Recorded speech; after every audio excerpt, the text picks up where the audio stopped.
안녕하세요. 그 유명한 믿음장입니다. 믿음이 무엇인가 정해야 합니다. 오늘 본문은 히브리서 11장 1절에서 7절입니다. 1절. 믿음은 바라는 것들의 실체이며 보지 못하는 것들의 증거입니다. 이 문장은 동일한 말을 반복한 히브리식 강조법입니다. 믿음은 바라는 것들의 실체라는 것은 믿음이란 아직 나타나지는 않았지만 바라는 것들을 실질적인 것으로 붙잡게 한다. 소망하는 것들을 완전히 확신하는 것이다. 하나님께서 약속하신 것들은 오직 믿음에 의해서만 소유할 수 있다. 이런 뜻입니다. 보지 못하는 것들의 증거란 눈으로 볼 수 없는 일들의 증거가 된다는 것입니다. 보지 못하는 이 문장은 수동태로 되어 있어서 인간 눈에는 가리워져 있어서 보이지 않는다는 뜻을 나타냅니다.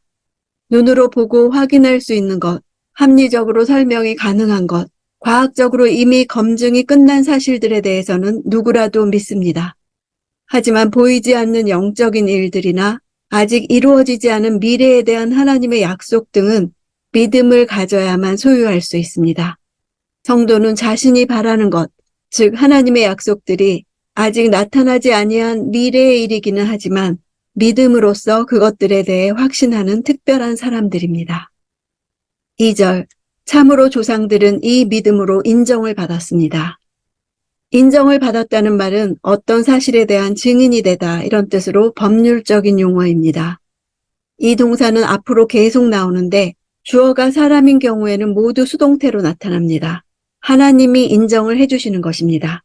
법정에 선 증인은 그 증언이 사실과 다른 위증일 경우 이에 대한 책임이 자신에게 돌아오기 때문에 거짓말을 할 수가 없습니다. 하나님의 증언이 법적 의미와 효력을 가지게 된다는 사실은 그것이 바로 진실이라는 것입니다. 3절. 믿음으로 우리는 온 세상이 하나님의 말씀으로 창조됐고 따라서 보이는 것은 나타난 것으로 말미암아 지어지지 않은 것을 압니다. 온 세상이 하나님의 말씀으로 창조됐다는 것을 이해하려고 하면 믿음이라는 수단을 의존해야만 합니다. 우리 눈에 보이는 세계는 눈에 보이지 않는 것으로 말미암아 존재하게 되었습니다. 보이는 것은 물질계를 가리키는데 그것이 눈에 보이지 않는 하나님의 말씀에서 비롯된 것입니다. 눈에 보이는 자연적 현상계보다 하나님의 영적 인격이 먼저 존재했고 모든 세계가 하나님으로부터 비롯되었습니다. 이 세계가 하나님의 세계이므로 그 안에 사는 사람들은 하나님에 대한 믿음으로 살아야 합니다. 4절. 믿음으로 아벨은 가인보다 더 나은 제사를 하나님께 드렸고 이로써 그는 의롭다는 인정을 받았습니다. 하나님께서 그의 예물에 대해 인정해 주셨습니다. 그는 죽었지만 믿음으로 여전히 말하고 있습니다. 인정을 받았다가 수동태입니다. 하나님께서 확증해 주신 것입니다. 창세기 4장 가인과 아벨의 제사에 대한 의견이 분분한데 히브리서에 그 분명한 이유가 나타납니다. 그것은 아벨이 믿음으로 더 나은 제사를 드렸기 때문입니다.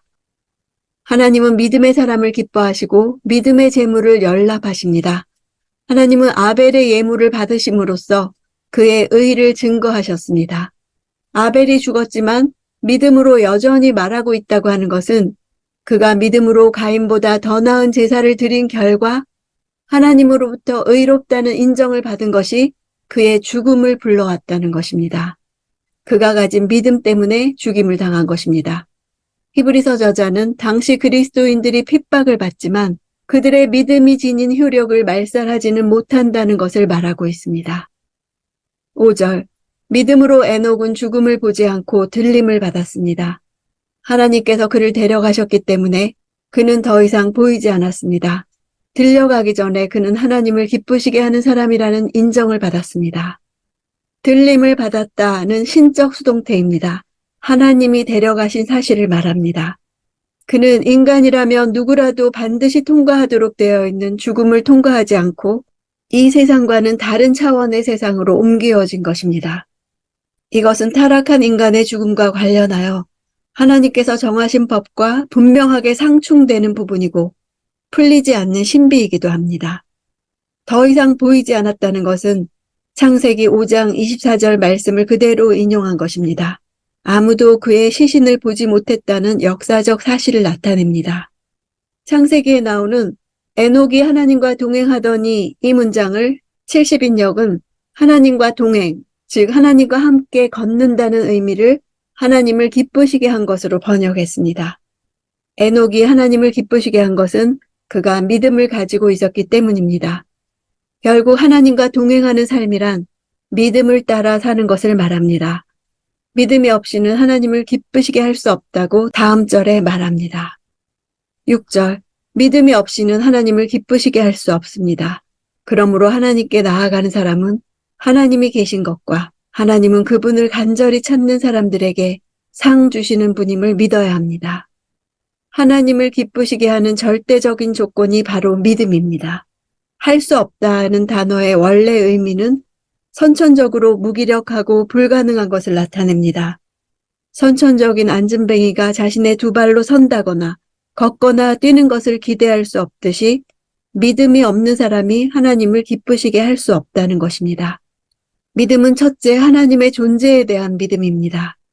하나님의 존재를 부인하는 자는 무신론자입니다. 둘째, 하나님은 자기를 찾는 사람들에게 반드시 보답해 주시는 분이라는 사실에 대한 믿음입니다. 하나님에 대한 믿음 없이는 하나님을 간절히 찾을 수 없습니다. 하나님을 간절히 찾는다는 것은 하나님께 대한 신뢰를 나타냅니다. 상 주시는 분은 보상자, 임금을 지불하는 자라는 뜻입니다. 하나님은 아브라함에게 나는 너의 지극히 큰 상급이라고 하셨습니다. 하나님 자신이 그 백성에게 최상의 상급이십니다. 7절, 믿음으로 노아는 아직 보지 못하는 일들에 대해 경고를 받고 자기 집안의 구원을 위해 경외함으로 방주를 지었으며 이로 인해 그는 세상을 단죄했습니다. 또한 그는 믿음으로 인해 의의 상속자가 됐습니다. 1절에서 보이지 않는 것으로 시작한 믿음은 노아에 와서 보이지 않는 것으로 마무리 짓습니다. 하나님으로부터 장차 있을 심판에 대한 경고를 받을 때 노아는 어떤 징조도 발견할 수가 없었습니다. 홍수와 관련된 징조가 전혀 보이지 않는 상황에서도 믿음으로 방주를 지은 것입니다. 경외함이란 소망과 신뢰를 동반한 경건이라는 뜻입니다. 경건한 성도는 하나님께 대해 두려움과 존경심을 동시에 가집니다. 세상을 단죄했다는 것은 노아가 믿음으로 만든 방주는 자신의 집을 구원하는 것인 동시에 세상을 정죄하는 표이기도 했습니다. 창세기 6장 9절에 노아는 성경에서 공식적으로 의인이라고 불리운 최초의 사람입니다. 믿음으로 인해 의로운 사람이라는 인정을 받은 것입니다. 에스겔 14장 14절에서 하나님은 다니엘과 욥과 함께 노아를 대표적인 의인으로 꼽으셨습니다. 상속자의 자격은 자녀와 자녀로 인정된 자에게 주어집니다. 하나님은 자신의 의를 상속할 권리를 믿음의 사람들에게 주셨습니다. 노아는 하나님의 자녀로 인정받아 하나님의 의를 상속받을 수 있는 법적 권리를 소유하게 된 것입니다. 우리는 이 믿음의 장을 문맥 안에서 보아야 합니다. 예수를 믿으나 현실적으로 닥친 박해와 고난을 이해할 수 없어 힘들어하는 히브리인들의 공동체에게 뒤로 물러가지 말고 앞으로 나아가라고 이야기했습니다. 약속을 받기 위해서는 인내가 필요하며 의인은 믿음으로 살 것을 말씀하셨습니다. 11장의 이야기는 믿음으로 넉넉히 이긴 사람들의 이야기가 아닙니다. 믿음으로 그들의 삶이 편해질 것이라는 약속은 없었습니다. 고생했으나 보상받지 못하고 끝난 인생들이 등장합니다. 그러나 그들은 우리에게 믿음의 길을 계속하라고 손짓하고 자신들의 끈질긴 인내의 본을 통해 우리를 격려합니다. 믿음은 바라는 것들의 실체라고 시작하는 것은 믿음은 현재가 아니라 미래를 기대하는 것이란 뜻입니다. 믿음의 선진들은 미래에 더 좋은 것들이 있음을 알았습니다. 자신들이 처한 상황을 보지 않고 현재 상황에서 일하시는 보이지 않는 하나님의 손길을 분별함으로써 인내로 견디었던 것입니다. 우리도 믿음의 선조들이 걸어온 그 길에 서 있습니다. 고난과 고통뿐이고 답이 없어 보이는 이 길이 주께서 걸으신 성육신의 길이었고 또한 우리에게도 걸으라고 하신 길, 성육신의 연장입니다. 이 세상은 보이진 않지만 이 세상을 지으신 하나님의 뜻으로 움직여집니다. 그것을 아는 것이 믿음입니다. 믿음을 통해 실체를 소유한 것처럼 살아갑시다.